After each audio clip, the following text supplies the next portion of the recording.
Hey everyone, this is Jungkook. Before we start, I want to know where you're listening from. Drop your country in the comments below. I left the building last night after a late rehearsal, the kind that leaves your muscles humming and your head full of fragments, melodies, lighting cues, faces I love and faces I miss. The hallway was quiet, the kind of quiet that almost lets you hear your own pulse. My phone was on silent. My shoulders were heavy in that good way.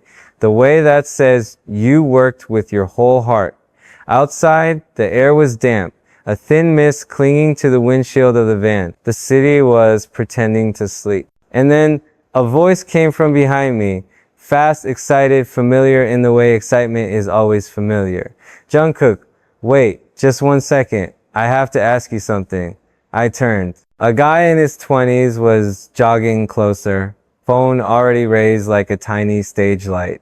His smile was nervous bright, his words tumbling over themselves. He wanted a quick video. He said it would only take a breath, a blink, less than a blink. He said his girlfriend was the biggest fan, that he'd win her back if I said her name into the camera. He said he knew me, really knew me, that he'd been here since the beginning. I know that rhythm. I've met it at airports, at petrol stations, in hotel lobbies, that smell like polished stone and citrus, outside stages where the scaffolding makes star-shaped shadows on the ground. Many nights I give what's asked because it's part of this life and because I am grateful beyond words. But last night, my chest felt hollowed out by the long day. My voice needed quiet, not a camera. My mind needed time, not another performance. I held up my hand and told him I couldn't. Not this time. Not tonight. And I meant it gently. He blinked as if I had taken something from him. The smile dissolved. Confusion flickered into offense, offense into accusation, accusation into a heat I could feel before the words even landed. Just 1 second, he said again, but the plea was a demand now. Like my no was just another obstacle in a game he'd already decided to win. He stepped closer until the glow from his screen turned the space between us into a small, overbright stage. I could see my own face reflected on his glass. He told me he had been supporting me for years, that I owed him, that everything I had came from people like him, and that people like him shouldn't be ignored. There were footsteps passing behind us and a hush that was not really a hush at all, more like a dozen little intakes of breath. Someone started filming. Someone else whispered my name as if saying it could summon a softer version of me. My driver edged nearer, uncertain. I repeated myself, and I heard how careful I was being, like I was talking to a flame I didn't want to feed with oxygen. I said I was sorry, that I appreciated him, that I needed to go home and sit in my own thoughts, that the night had already taken more than I had left to give. What surprised me wasn't his disappointment. Disappointment is a language I can translate, even when it's loud. What surprised me was how quickly disappointment tried to become punishment. The words he threw next weren't really about me. They tried to define me instead, like labels slapped on a jar. Conceited, ungrateful, changed, someone who thinks he's better than the hands that lifted him. A shoulder brushed mine too hard, not casual. It was not enough to hurt, not enough to dramatize, not enough to make a police report. It was enough to turn the night from cool to cold. I stepped back, felt the door of the van at my fingertips, and suddenly I was not thinking about cameras or fatigue. I was thinking about the strange arithmetic of entitlement that turns a refusal into a crime and a person into a vending machine that should never jam. On the ride home, the streets stretched out like unspooled film. The city lights shook themselves into lines as if they were running too. I thought of my mother, of a conversation that has followed me through months and miles, a conversation that breathes its own weather into every room. Why she does not want me to marry a Korean girl. People think they know why. People love their theories, their whispers, their invented text messages between people they've never met. But this is not about superiority or shame, not about rejecting roots, not about anything that can be stacked into an argument on a common thread. It is about fear, the simple, stubborn kind that lives under your ribs and pretends to be wisdom because it has lived there so long. fear of a life surveilled in your own language, fear of a private house echoing with public opinions, fear that love will be asked to carry a nation's expectations on both shoulders until it buckles. She says things like, I want you to have a small life where it matters, a kitchen where no one else is peeking in, a table where the laughter belongs only to the people sitting there. She says, I don't want you marrying into a mirror that reflects you back 24 hours a day. She says, I'm afraid that if your partner is Korean, every fight will be a national debate, every quiet will be a headline, and every child you hold will be a billboard someone else reads opinions onto. She tells me stories of neighbors who had opinions about which brand of soy sauce proves your soul, aunties who vote on other people's happiness with their tongues. She loves this country with a depth that would break your heart if you heard it. She also knows its habit of making private decisions into public property. She wants to protect me not from any woman, not from any culture, but from the chorus that forgets your life is not a stage built for their seats. When I told her that sounded unfair, that sounded like fear wearing someone else's clothes, she did not argue. She looked at me the way you only get looked at by someone who held you before you had a name. She said, you don't know exhaustion like the kind that comes from always being a symbol. You think you do, but you don't. You are still burning and you call the flame your friend. A mother's words can be a soft quilt and a hard roof at the same time. They can shelter and limit. They can be wrong and still be loved. And it's complicated because there are days I think I understand her completely and days I want to run toward what she fears just to prove that love can carry it. In the darkness of the van, I scrolled past messages from the member. Namjoon had sent a link to an essay about a painter who left his hometown to learn how to see color again. A quiet way of saying sometimes distance is the only way to stop a culture from swallowing you whole. Jin had dropped a voice note with laughter in it, telling me to eat, reminding me that joy is a muscle and you have to work it like you work calves and shoulders, or it forgets how to lift. Yoongi had typed long, almost silent paragraphs in that way. He has speaking seriously about how love is art inside a machine full of gears, and if you don't grease the gears with boundaries, the machine will grind the painting into shreds. Hoseok had sent a son for no reason except that he is a son, and sometimes light is the only argument that matters. Jimin wrote a simple, I'm proud of you, breathe. Taeyoung sent a photo of a lamp in a cafe, golden like the throat of a songbird, and underneath it, 3 words, choose your night. In my pocket was a chorus I could trust. In my head was a chorus I couldn't turn off.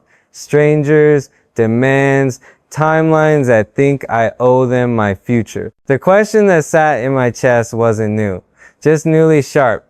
Who do you belong to when everyone believes they help build you?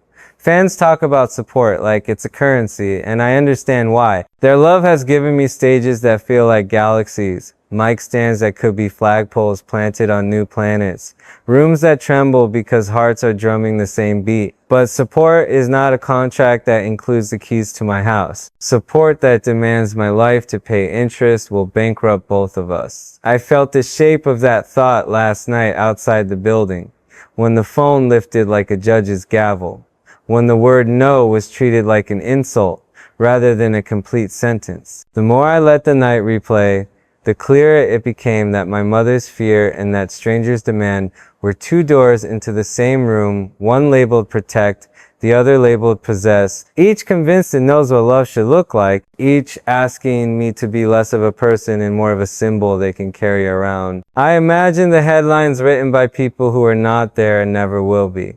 He turned his back, he forgot who made him, he has changed. It's true that I've changed. People are rivers. Even the stones at the bottom remember different water every season. But change is not betrayal. Change is the rent you pay to stay honest with yourself.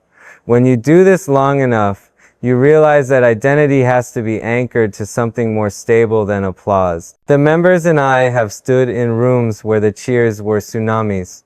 You can drown in joy just as easily as you drown in hate. We learn to lash our boats to things that do not move. Friendship, the quiet after the show, The first sip of something warm when your voice is still shaking from the last note. The hand on your shoulder that's been there for a decade. I thought about how my mother's sentence would sound to people who only want to be angry.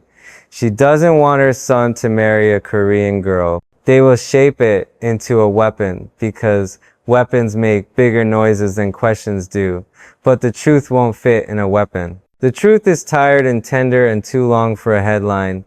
The truth is that she prays for a love that is not public property. The truth is that she is terrified of watching me become a museum exhibit in my own home, curated by neighbors, documented by relatives, reviewed by strangers who grade intimacy like a restaurant. The truth is that she worries the language we share will be used as a net, not a bridge. She does not fear a country. She fears a crowd at the dinner table we never invited. Maybe she's wrong. Maybe the crowd is kinder than she imagines.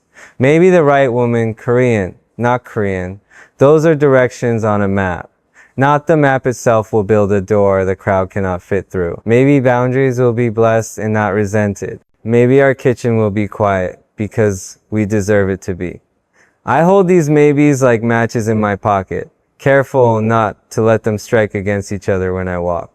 I also hold her caution like a smooth stone. When I turn it in my hand, it warms. It becomes less of a barricade and more of a reminder that love is not obligated to perform, that vows should not be written with audience applause in mind. The van rode over a bridge and the water underneath was black glass. I watched the city split itself into reflected pieces as if it, too, was trying to see itself from two angles. I remembered a night years ago when we were all exhausted and somebody, maybe it was Hobie, maybe it was me, said, let's skip the photos tonight, and we ducked our heads and slid through a side door like boys sneaking out of class. We laughed about it later, not because we were proud of avoiding anyone, but because sometimes keeping a small piece of yourself is the only way to keep giving the rest away with any joy. Another memory arrived behind it like a younger sibling. Jin insisting we eat before the encore, not as a joke, but as a commandment, because hunger makes you ornery and you will mistake the world's noise for your own thoughts if you're not careful. I could list 100 memories where one of us put a hand on another's back and said, breathe. People see the stages and the lights and the camera angles. Our real legacy might be these little interventions.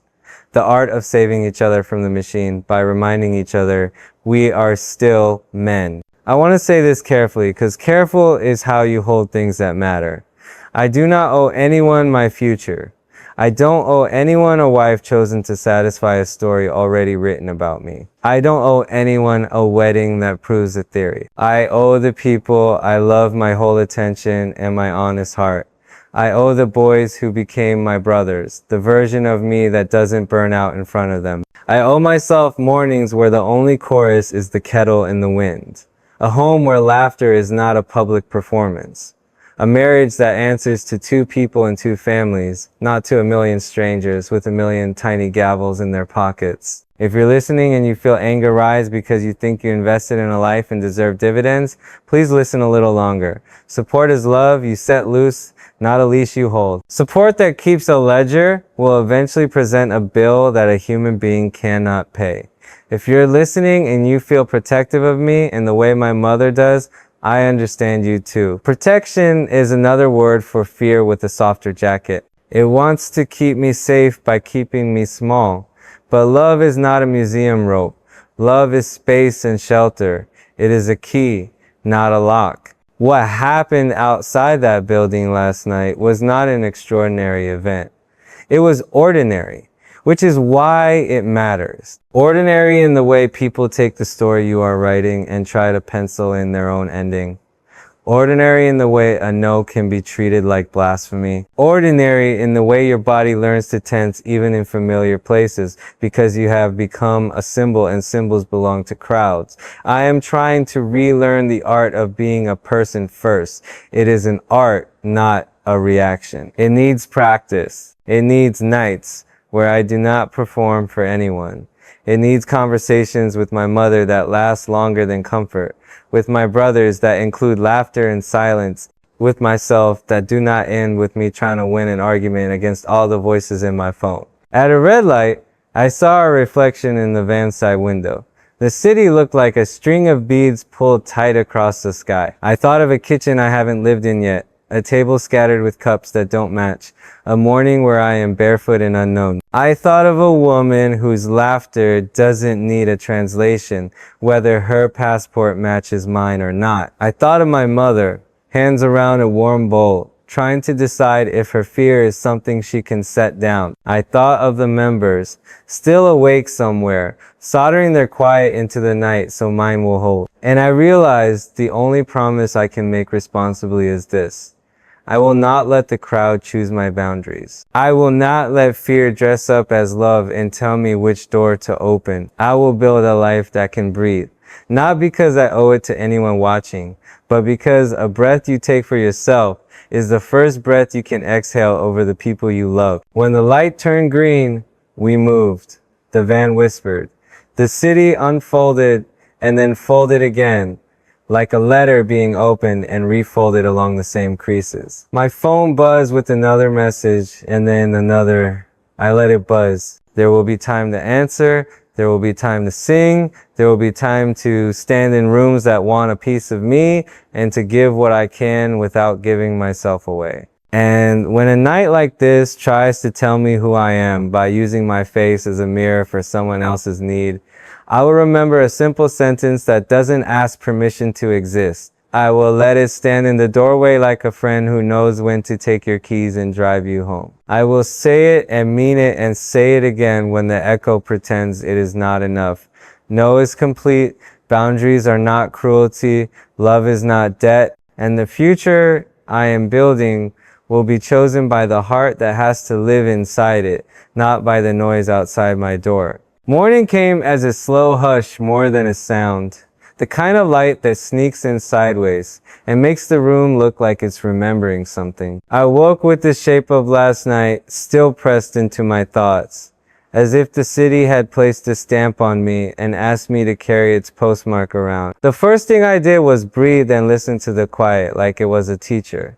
The second was call my mother. I didn't plan the words. Plans almost always fall apart against her tenderness. She has a way of turning a conversation into a familiar house where you forget what you rehearsed and remember what you mean. She answered on the third ring, and for a moment there was nothing but a soft clatter in the background, a kettle, the small percussion of ordinary life. Her voice came warm and careful, the way you speak when you're holding a bird that has landed on your palm of its own will. I told her I had slept, which was half true, and that I was heading to the studio soon, which was true in the way gravity is true, even when you don't feel it. Then I told her about the hallway and the phone and the word I had to use like a shield. She didn't gasp, didn't scold, didn't rush to fill the silence with pity.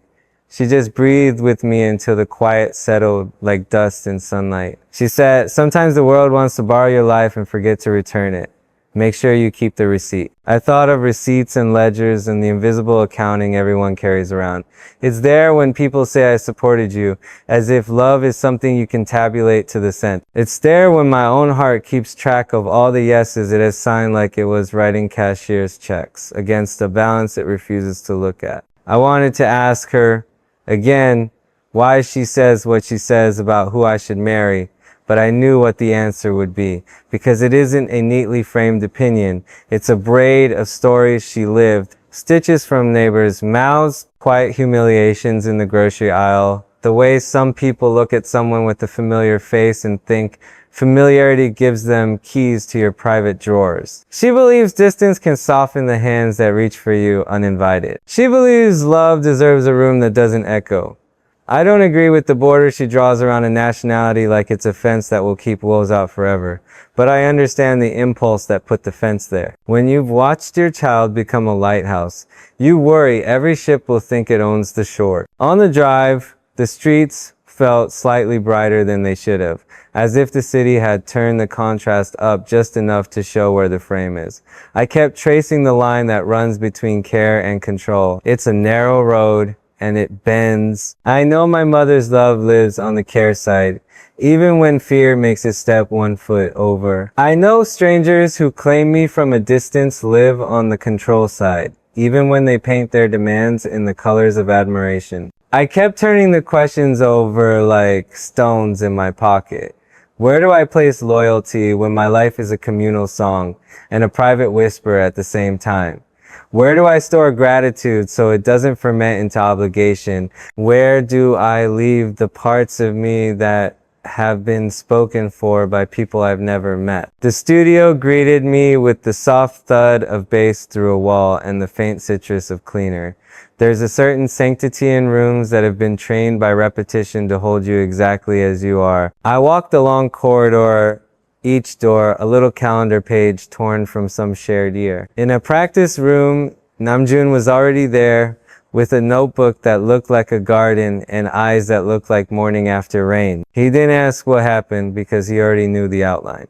And outlines are not the shape of a person. He tapped the page and said he'd been thinking about how language either enlarges a life or shrinks it to fit inside someone else's certainty. He read a few lines he drafted about privacy being a kind of oxygen, about how some cultures treat attention like sunlight, but forget it can bleach if you never step into shade.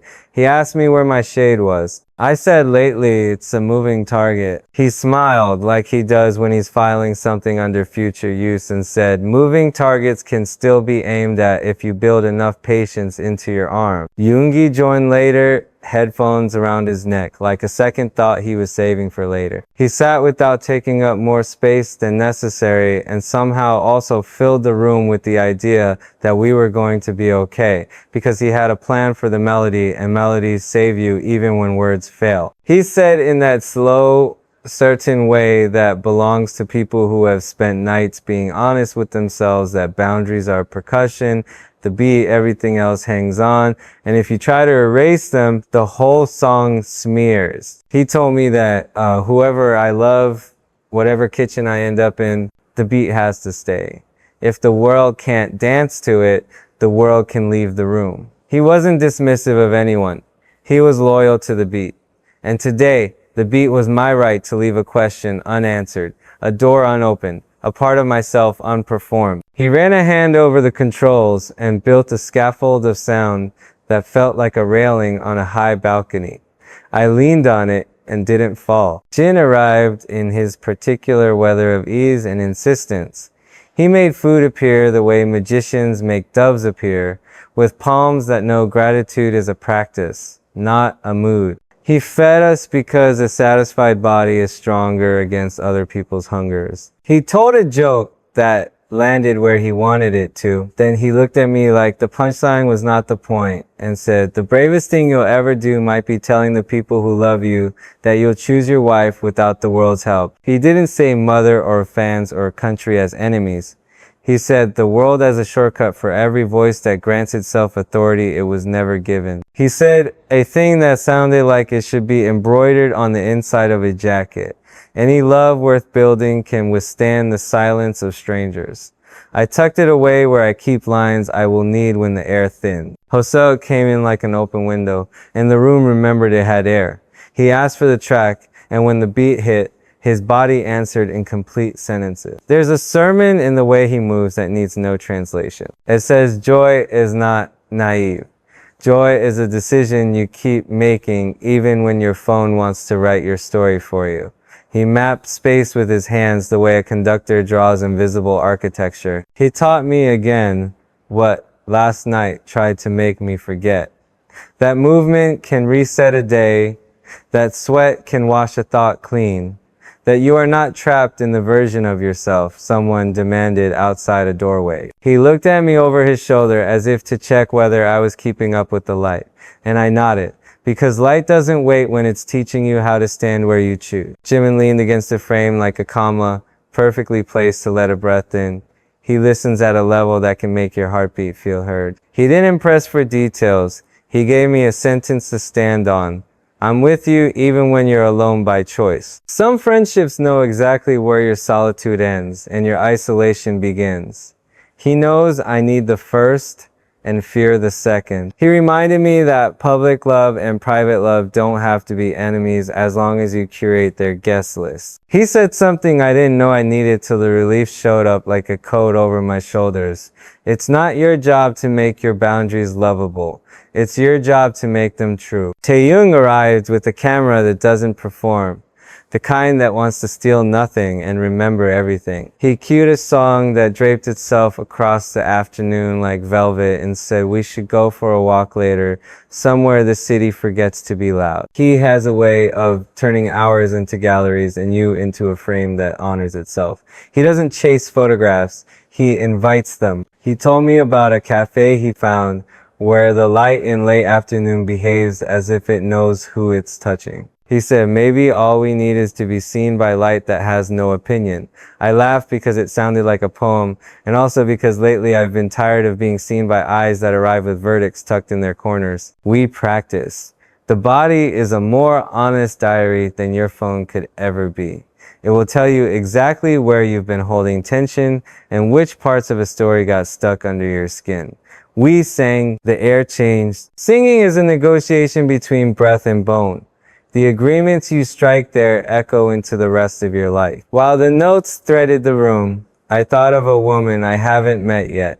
The one the world thinks it should approve before I notice how her hand fits mine. I thought about how none of this, the studio, the laughter, the discipline, the years inside this strange miracle will help me if I live my private life like a referendum. The heartbeat of the song said, choose quietly, keep what you choose gently, defend it fiercely.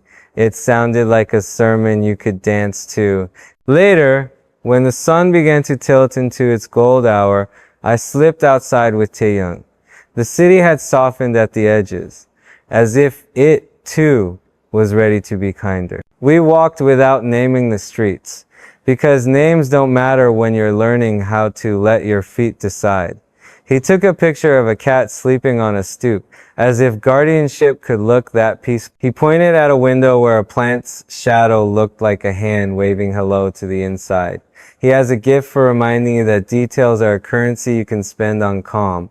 We didn't talk about the headline I could be. We didn't talk about the kitchen my mother imagines or the voices that imagine a kitchen for me without asking. We let the evening settle and agreed silently that the most revolutionary thing you can do some days is refuse to hurry. My phone stayed in my pocket until it didn't. A message found me, and then another, and the old itch began. The one that asks whether a life unshared is a life ungrateful. I fought the reflex long enough to identify it. Then I watched it pass like a bus whose route I no longer take. There's a quiet skill in learning which vehicles are yours and which are not. The members each texted once, then left space. It's an art to love someone and not trespass. We've been practicing that art together so long, it shows up without our asking. Back at the dorm, I cooked a simple meal I won't describe because simplicity deserves privacy too. The first bite tasted like a decision I was proud of. I called my mother again, this time with the laugh I hadn't been able to find in the morning. She said she had been thinking. She said fear is a loud neighbor, and sometimes you need to play a soft song and let it know who pays the rent. She didn't retract anything. Love doesn't always change its mind in one afternoon. She did something braver. She asked me to tell her what kind of kitchen I dreamed of, not to approve it or veto it, but to see it with me. I told her about a table that bears the scars of people eating with enthusiasm, not caution. I told her about a window that pours winter onto the floor just enough to make a rug necessary. I told her about a woman whose laughter makes the spoons vibrate. I didn't say which passport she carried. I didn't need to. My mother listened for a long time. Then she said, "May your home be a conversation that doesn't need subtitles." It felt like a blessing dressed as poetry. It felt like a key I didn't know I had asked for. Night returned with its backstage energy. The sense that something could begin, even though the curtain is not scheduled to rise. I thought about last night's shove and how small it was in the geography of harm, and how large it tried to be in the architecture of meaning. I thought about support and the way it becomes corrosive when it raises invoices. I thought about the comments I will never read, and the opinions that will never change, and the kindnesses that arrive unannounced and ask for nothing. I thought about the boys and the way we have made our lives porous to each other without letting the world pour straight through. I lay down with the knowledge that tomorrow will require the same stubborn gentleness, the same muscle for saying no without apology, the same patience for the people who will be angry because you declined their script. I fell asleep with my mother's second voice in my ear, the one that lives below her fear and speaks older truths. Love is a door you close with someone, not on everyone. Courage is the hand that turns the latch. Before the light fully left, I made one last promise to myself. I will not be lured into building my future as a tourist attraction. I will not audition my heart for the role of everyone's favorite outcome. I will learn how to carry gratitude in one hand and autonomy in the other without spilling either. I will keep the beat the members helped me here today.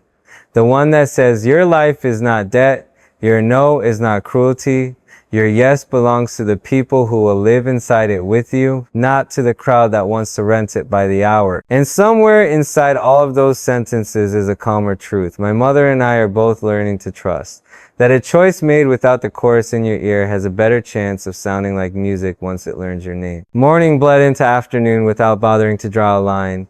And I wore the day like a sweater. I hadn't decided to put on, it warmed me, but it also reminded me I could take it off if I needed to. The schedule said there was a meeting with people whose job is to predict storms and then convince you to walk into them with an umbrella shaped like a smile. I drank water until it tasted like resolve and went anyway. The elevator hummed its single note and the doors parted on a floor that always smells faintly of coffee and negotiation. A wall of glass showed the city making 1,000 separate decisions at once, and in the reflection I saw a version of myself that looked prepared, which is not the same as willing. Preparedness is armor. Willingness is a door. I kept the armor and hid the handle. They were already seated around a table that reflected our faces back at us like a neat little lake. Slides waited on a screen, each one a mirror framed as a map. The presentation had a title that felt like a prophecy, future, stability, and bullet points that marched like soldiers.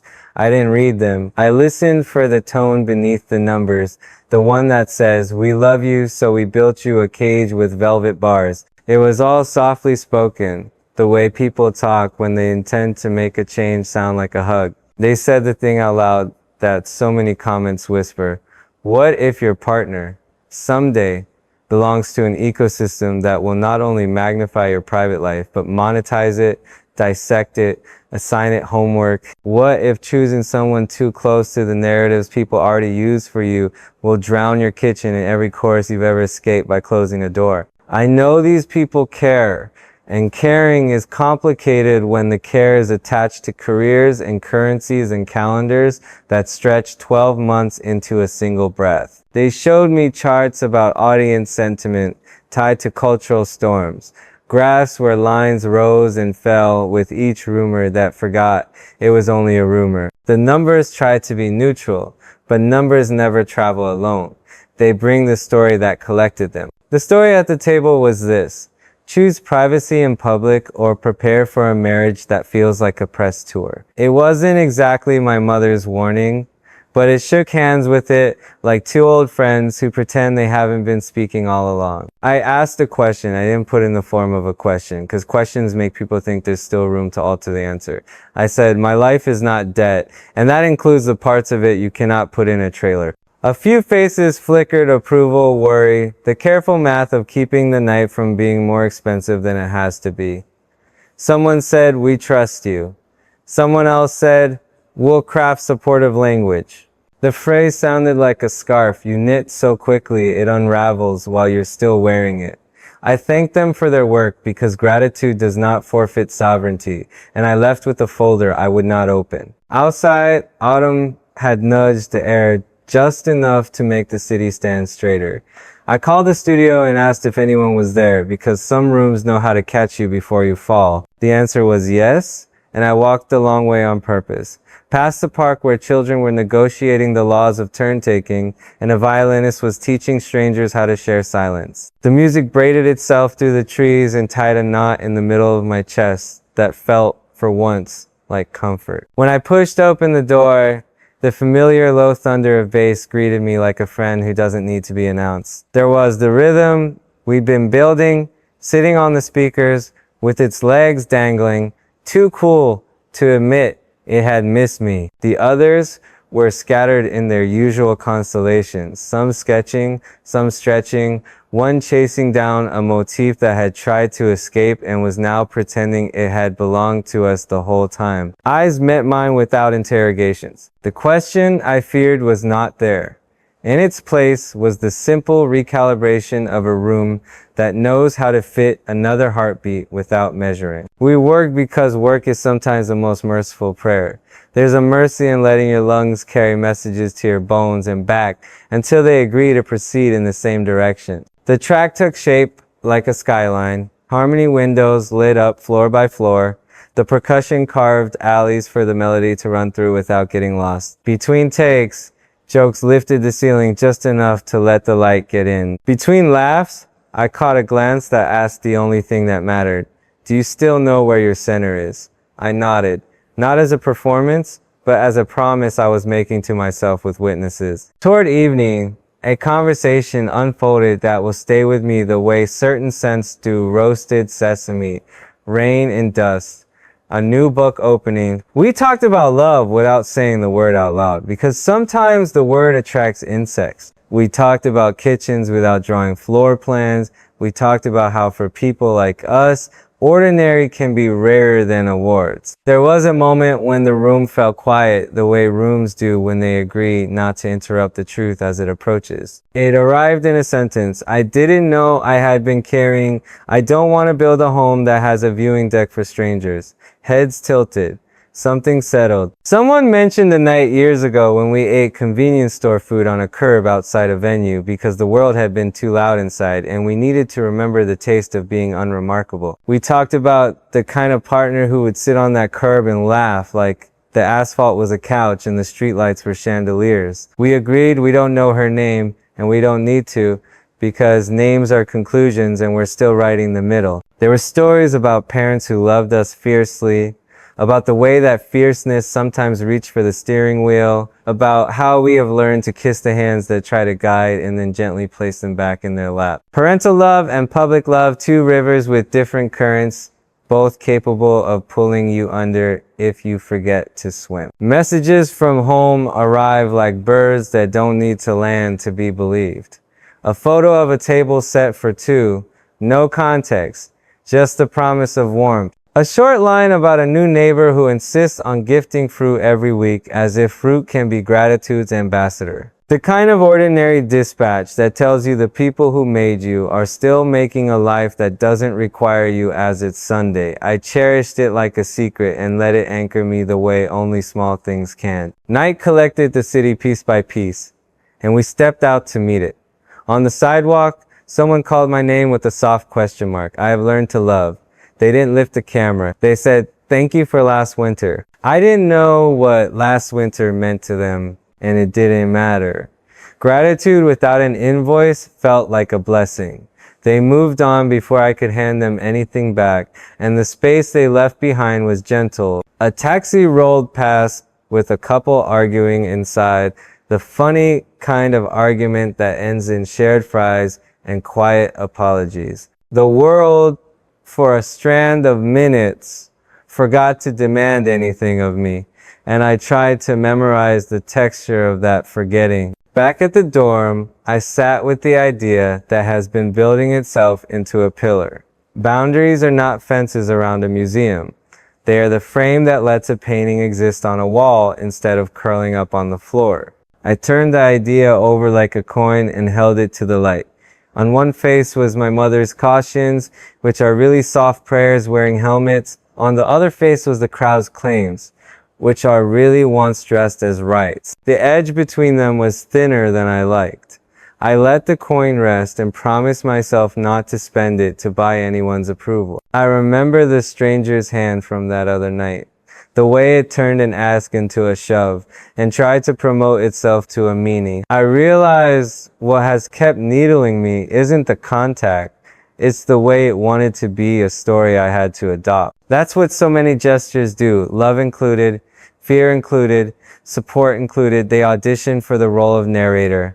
I am learning to thank them for the performance and keep my own voice. I wrote a few lines I didn't intend to share with anyone, a private ledger of what I owe and what I don't. I wrote that I owe gratitude without servitude, kindness without access, art without foreclosure of a private future. I wrote that I don't owe my wedding to a nation, my spouse to a brand, my kitchen to a consensus, my days off to cameras, my no to an explanation. The phone stayed face down. The city stayed up.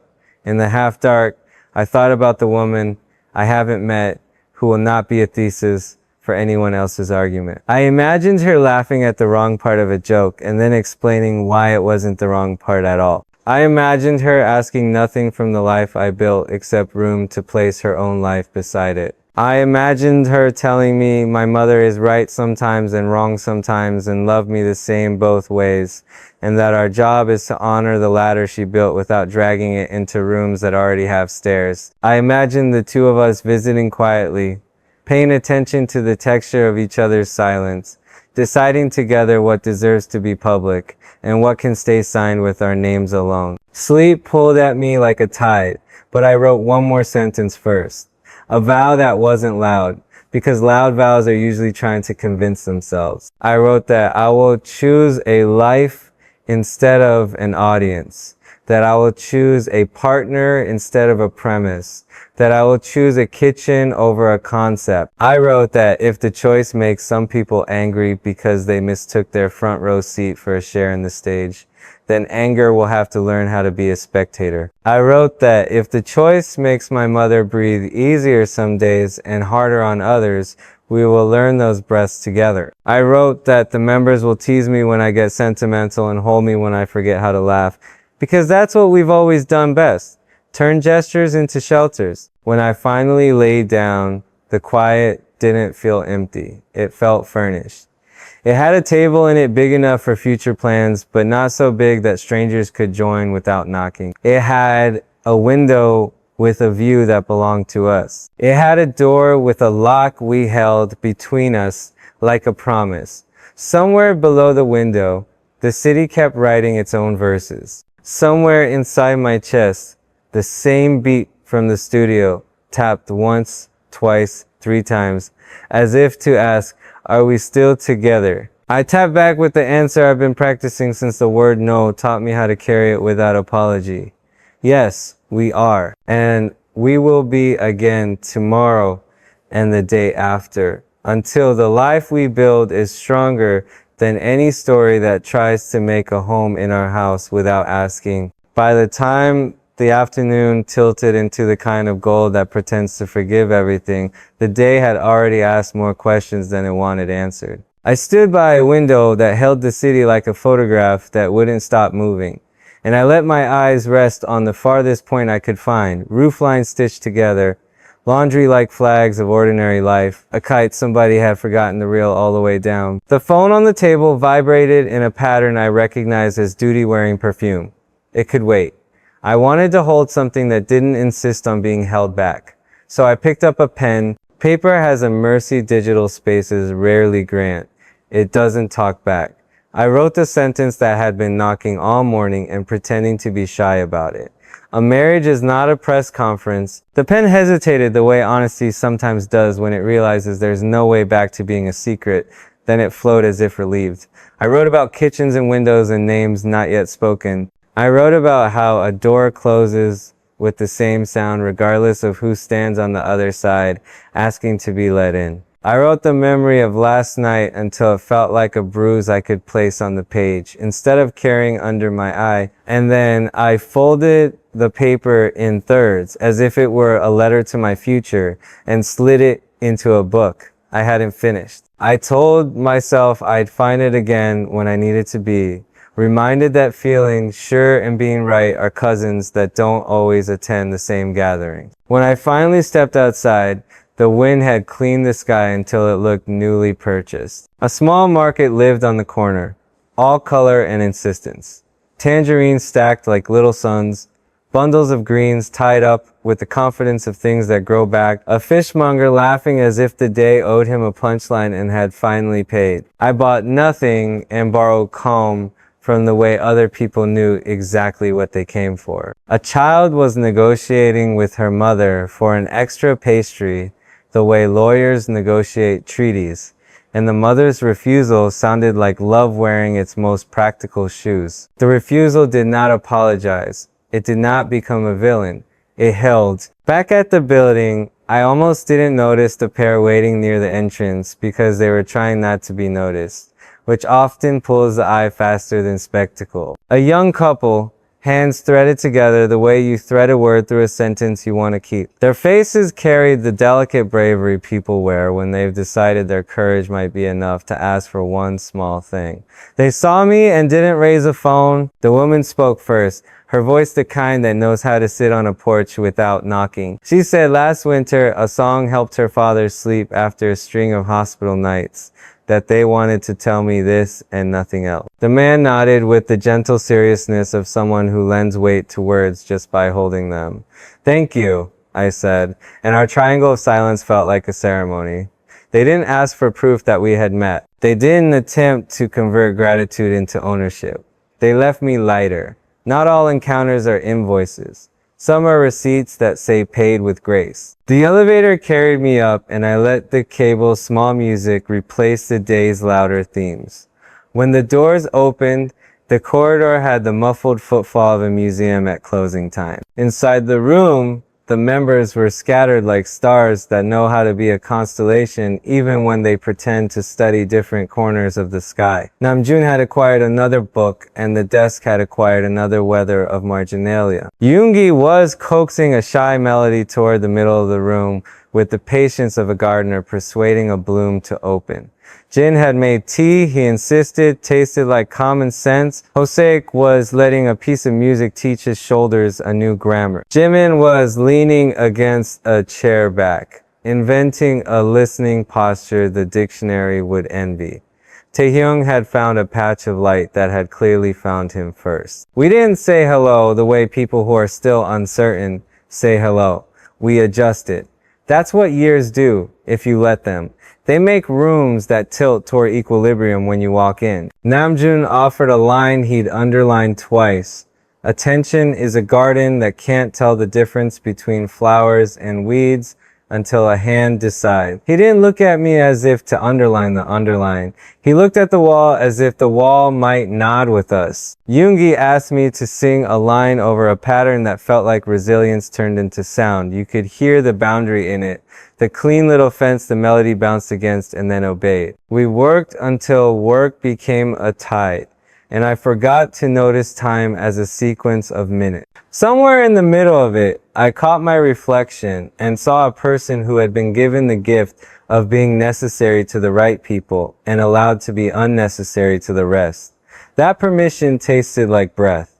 A break happened not because a clock said so, but because Jin declared fruit, the way a king might declare peace, and placed plates on the table like he was also placing a promise. He said that the stubbornness required to keep a private life. Private would need nourishment. He sliced an apple with the kind of care some people reserve for toasts and vows. He told a story about a family at a restaurant arguing about who would pay until the server said the rule of the house was that whoever reached for the bill first lost. Everyone laughed and then quieted when he added that love sometimes needs rules like this too. Rules that let generosity win without letting pride turn it into a contest. The subtext didn't elbow its way into the center. It took a seat and waited to be noticed.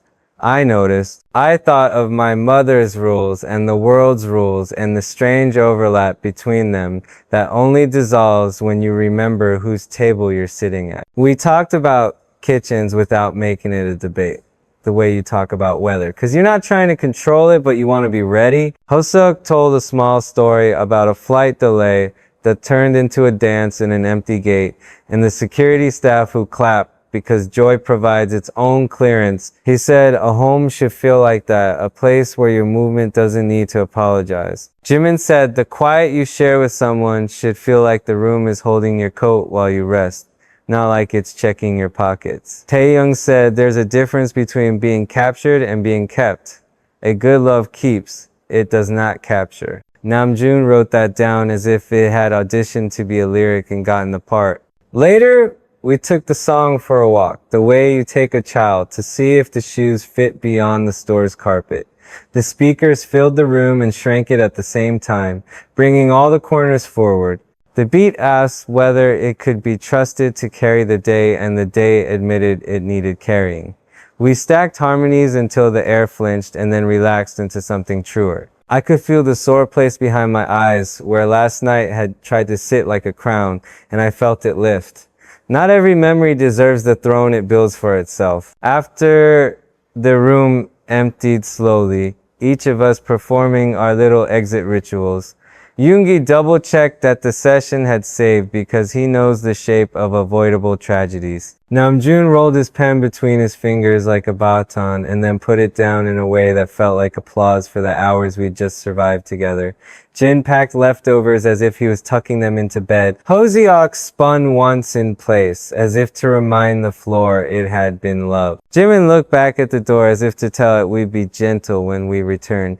Taeyoung snapped a photo of the empty chairs, a portrait of a room after it has done its job. I lingered and closed the window because the day had cooled and I didn't want our air wandering out to a city that would use it for something noisy. When I stepped into the corridor, there was an unread message from my mother waiting, as if love had been leaning against the wall outside with a paper bag of oranges. She had sent a single line.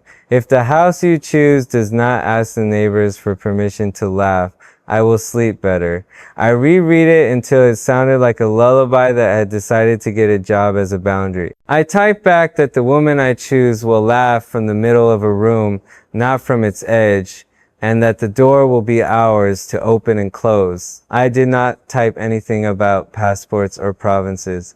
The soul has its own geography. She sent a heart, the modest kind, not the kind fireworks set on fire. It was enough. The night outside had decided to be theatrical. Clouds arranged themselves with the confidence of actors convinced they were finally in the right play. I walked without destination, because destination too often borrows the voice of urgency, and I wanted to hear something older. A bell from a temple a few streets away measured the dark into portions the way careful hands measure flour. I passed a couple sharing a bench without words, and it looked like they had driven silence back from the brink and offered it a chair. I passed a group of teenagers trading sneakers and jokes and secrets with the economy that makes youth a currency you can only spend once. I let myself be a witness without being a participant. The city performs, but it also rehearses. Tonight felt like rehearsal, and I was grateful to be the audience of one. Somewhere between one corner and the next, I realized the sentence I'd written earlier had grown roots and begun to move. A marriage is not a press conference had turned into a rhythm I could walk to. It didn't ask to be justified.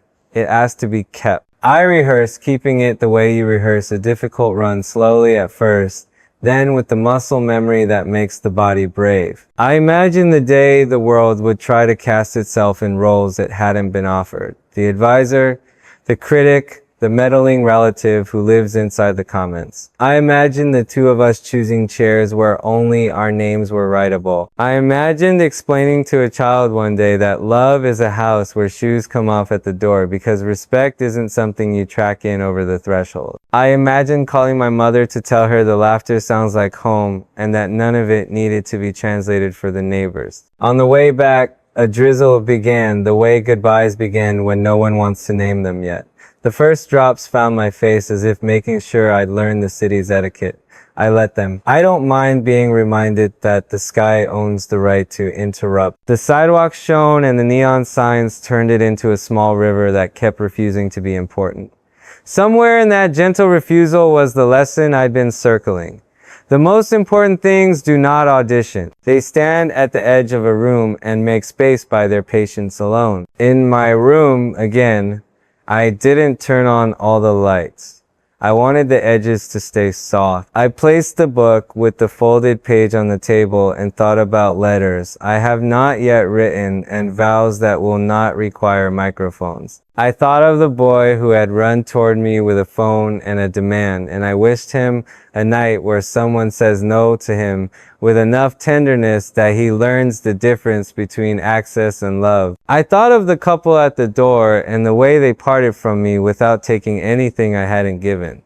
I thought of the members and how our friendship has always been a practice in the correct ownership of doors. I thought of my mother asleep or almost breathing in a house that has carried me further than any plane ticket. Sleep arrived as if it had been listening at the keyhole and finally decided I'd earned entry. The last thing I heard before it closed the door behind me was the smallest version of the beat we'd been building, a hidden metronome inside the quiet. It sounded like a promise tattooed where only I can read it. Choose a life, not a lesson for strangers. Choose a person, not a permission slip. Choose a kitchen, not a conference hall. Choose it. And when the world arrives with flowers and microphones and long lists of what it thinks it is owed, offer tea to those who come empty-handed. Offer the door to those who don't, and keep the laughter where it belongs, between the walls that learned your names from the inside out. Evening found me halfway between hunger and hesitation. The kind of in-between where you stand in the kitchen just to listen to the refrigerator hum, as if the house is trying to convince you it's alive. I boiled water for noodles. I didn't end up cooking and set a pan on low heat only to watch it warm the air and cool again. There are days when appetite is a rumor you choose not to investigate. I told myself I was saving room for something else. Sleep. Maybe. Or the kind of conversation that feeds you without requiring dishes. The window over the sink showed the city arranging its lights like sequins on a dress that had decided to be brave. I let the view talk and I answered with quiet, the way you do when the other voice is older than yours and doesn't need your commentary. A message arrived from a number I haven't memorized because memorizing it would mean the job has climbed into the house and hung its coat on the back of a chair. It was a reminder for an appearance the next day, the kind of stage that pretends to be a living room, warm lighting, a generous couch, questions shaped like cushions you could fall back into if you didn't know they were filled with springs. I thought about the smile I keep on a shelf for rooms like that, the safe one that circulates air without stirring dust. And then I thought about the word no again, how it keeps knocking even when I'm the only one home. I don't want to say no to everything. That's not a boundary. That's an exile. I want to say yes on purpose. I put the phone face down and practice the yes I could live with. I will show up if I can speak as a person and not as a press release. Sleep came in fragments, the way goodbyes do when no one wants to make a ceremony out of leaving. I woke before my alarm to a blue, so pale it felt like a kindness, and for a moment the day was undecided about what it wanted from me. I brewed coffee that tasted like making amends with myself, sat on the edge of the couch with my feet on the floor like I was anchoring a drifting boat, and called my father. We don't talk about feelings the way movies want fathers and sons to. We talk about the task at hand until the silence between tasks grows fat, with a meaning neither of us will name. He asked about the schedule in the voice of a man who knows schedules are code for survival. I told him where I'd be. He told me to check the oil in a car I don't drive because mechanical advice is how he says, I love you without picking up a pen. I wanted to ask him about mother's careful fences, about whether he stands beside them because he believes in the wood, or because he believes in the hands that built them. Instead, I told him I slept fine. He said, good, and I heard the rest unsaid. Then carry the day without letting it carry you. At the studio, the morning had already folded itself into a melody and left it on the table where we put everything we can't solve with explanations. Hoseok was there first, motion warming the room as if he had convinced the air to remember its own freedom. He taught me a step that required more trust and coordination. A lean you don't execute unless you believe the ground has not grown tired of holding you. I felt the floor say, I've got you, and it reminded me of the members themselves, how we have been soil and scaffold and shore for each other through storms that would have made newscasters point at maps. Yoongi arrived with a chord progression that felt like walking down a hallway of closed doors without wanting to open any of them. The restraint was the point. He said, almost to the room, almost to himself, that sometimes you tell a story best by not telling all of it. The melody nodded, and so did I. Namjoon carried in an article about choice architecture, left it on a chair like bait for anyone who wanted to be caught. He spoke about how environments nudge decisions, about how placing fruit at eye level is different than forbidding the cookie jar. He said, our lives have too many cookie jars labeled public interest. He laughed soft because the metaphor was a little embarrassing, then kept it anyway because sometimes plainness is mercy. He asked me where I was putting the fruit and where I was locking the sweets. I said I was working on it. He said we could rearrange the shelves together before anyone else tries. Jin walked in holding breakfast like a moral. Eat first, think second, or else your thinking will try to eat you. His care has a choreography now, plate down. Napkin offered a joke you can accept or decline without owing an explanation. He told me a story about seeing a couple in a grocery store arguing over vegetables, how they turned the argument into a dance by switching carts and continuing down the aisle in sync. He said, that's what you want, right? A life where even disagreement keeps walking in the same direction. He didn't say anything about flags or borders or the small embers of bias that live in every country's attic.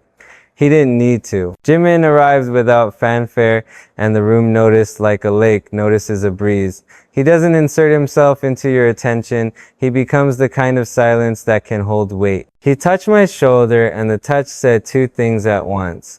I saw you last night even when I wasn't there, and you still have permission to be softer than what the world requested today. Taeyoung followed with a camera and a sentence that was almost a melody about how late mornings make streets look like they're remembering their own childhood. He had a photo from last week, a doorway mid-blink, a stray dog deciding whether to be noble, and he held it like proof that patience can turn into evidence if you keep your hands still long enough. A rehearsal, then another, then the big room where the couch smiles at you with all its teeth. The producer briefed us the way flight attendants demonstrate life vests. With practice calm and a private hope they will never be necessary. The host greeted me with eyes that had learned the trick of looking sincere even when reading the questions from the teleprompter. And I didn't resent it. Sincerity is a muscle that gets tired too. We spoke about music because music is a safe country,